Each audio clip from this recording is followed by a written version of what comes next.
اليوم رح نحكي عن ثلاثة من أبرز نجوم المنتخب الأردني، لاعبين صنعوا الفارق داخل الملعب ورفعوا اسم الأردن في البطولات. يزن النعيمات، موسى التعمري، وعلي علوان. كل واحد فيهم إله قصة وإله بصمة وإله أسلوب لعب مختلف. خلونا نعرف مين هم، كيف بلشوا، وليش صاروا من أهم لاعبين الشامة. الاسم الكامل: يزن عبد الله عايد النعيمات. الميلاد: 4 يونيو 1999، أي عمره 26 سنة. مكان الميلاد: عمان، الأردن. الطول 180 مترا. الوزن من 96 إلى 71 كيلوغراما. المركز: مهاجم. النادي الحالي: العربي القطري في دوري نجوم قطر. تاريخ الانضمام: 23 من أغسطس 2024 بعد انتقال من الأهلي القطري. الإنجازات الفردية والرئاسيات: الحذاء البرونزي في فيفا أرب كاب لعام 2021، أفضل لاعب في بطولة واف يو 23 لعام 2021، وضم إلى فريق البطولة في AFC Asian Cup لعام 2023.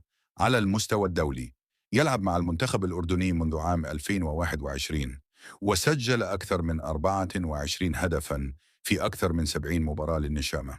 معلومات إضافية: بدأ يزن مسيرته في فريق سحاب الأردني، ثم انتقل إلى الأهلي القطري، والآن يلعب مع العربي القطري. الاسم الكامل: موسى محمد موسى سليمان التعمري.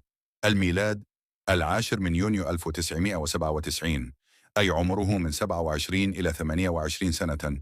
مكان الميلاد: عمان، الأردن. الطول: حوالي 1.78 متر. الوزن: حوالي 72 كيلوغراما. النادي الحالي: رين الفرنسي رين. المركز: جناح أيمن، مهاجم.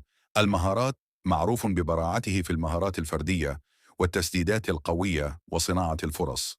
على المستوى الدولي: لاعب أساسي في المنتخب الأردني منذ 2016، شارك في AFC آسيان كاب 2023 وقاد المنتخب لوصاف البطولة. الاسم الكامل: علي إياد علي علوان. الميلاد: 26 من مارس 2000، أي عمره 25 سنة. مكان الميلاد: عمان، الأردن. الطول: من 182 إلى 184 مترا. الوزن: 80 كيلوغراما.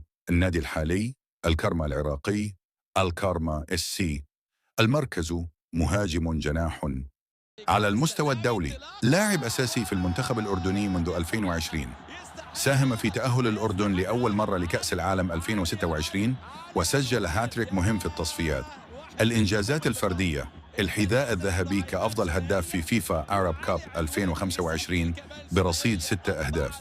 ساهم في وصول الأردن لوصافة AFC آسيان كاب 2023. وهكذا عرفنا من هم هؤلاء النجوم الثلاثة: يزن النعيمات، موسى التعمري، وعلي علوان.